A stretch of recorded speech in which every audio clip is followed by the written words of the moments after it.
Welcome to యోయోటీవీ. అధికార party Congress ముందున్న అతిపెద్ద సవాల్ బీసీ రిజర్వేషన్.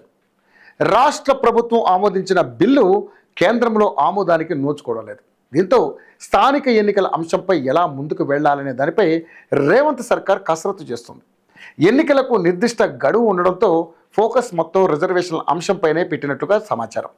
రిజర్వేషన్లు ఇవ్వకుండా ఎన్నికలు నిర్వహిస్తే ఎలా ఉంటుందనే అంశంపై కూడా రేవంత్ ప్రభుత్వం ఆలోచిస్తుందని తెలుస్తుంది. ఇప్పటికే రేవంత్ రెడ్డి ఢిల్లీలో కాంగ్రెస్ అధిష్టానంతో చర్చలు జరిపారు.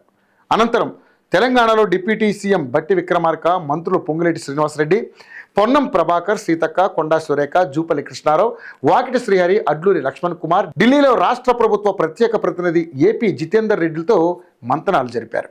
ఈ క్రమంలోనే స్థానిక ఎన్నికలకు సంబంధించి 3 మార్గాలను గుర్తించినట్లుగా తెలుస్తోంది. ఇందులో ఒకటి 42% బీసీ రిజర్వేషన్ల అమలుపై కేంద్రం నిర్ణయం చేసే వరకు వేచి చూడడం.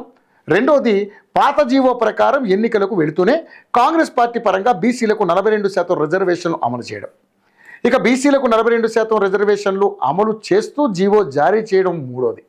ఈ 3 ఆప్షన్లకు సంబంధించి ప్రధానంగా చర్చ జరిగినట్లుగా చెబుతున్నారు. అయితే రిజర్వేషన్లపై కేంద్ర నిర్ణయం వెలువడే వరకు వేచి చూస్తే సెప్టెంబర్ 30లోగా ఎన్నికల నిర్వహణ సాధ్యం కాదు. అప్పుడు ఎన్నికల నిర్వహణకు కోర్టు మరింత గడువు కోరాల్సి ఉంటుంది. గడువు కోరేందుకు సరైన కారణాలు కూడా చూపాల్సి ఉంటుంది. అప్పుడైనా కోర్టు అంగీకరిస్తుందా లేదా అన్నది ప్రశ్నార్థకమేనని నేతలు అభిప్రాయపడుతున్నారు. ఒకవేళ కోర్టు అంగీకరించినా అప్పటి వరకు స్థానికంగా రాజకీయ ఒత్తిళ్లను తట్టుకోవడం, కేంద్రం నుంచి అందాల్సిన నిధులకు ఎదురయ్యే అవాంతరాలను కూడా అంచనా వేయాల్సి ఉంటుందని ముఖ్యమంత్రి అన్నట్లుగా సమాచారం. ఒకవేళ 42% రిజర్వేషన్లు అమలు చేస్తూ జీవో చేస్తే దానిపై ఎవరు కోర్టుకి వెళ్ళినా జీవో అమలు సాధ్యం కాదు. కేవలం ఎన్నికల్లో లబ్ధి పొందేందుకు కంటి తుడుపుగా జీవో ఇచ్చారనే విమర్శలు ఎదుర్కోవాల్సి ఉంటుంది. అలా కాకుండా పాత జీవోలు అమలు చేస్తే బీసీ వర్గాలు ఎలా స్పందిస్తాయో కూడా పరిగణలోకి తీసుకోవాల్సి ఉంటుంది. ఈ నేపథ్యంలో ఒకవేళ పార్టీ పరంగా 42% రిజర్వేషన్లు అమలు చేసేలా నిర్ణయం చేయాలన్నా సొంత పార్టీలోనే అనేక అభ్యంతరాలు రావచ్చని కొందరు మంత్రులు అభిప్రాయపడుతున్నారట.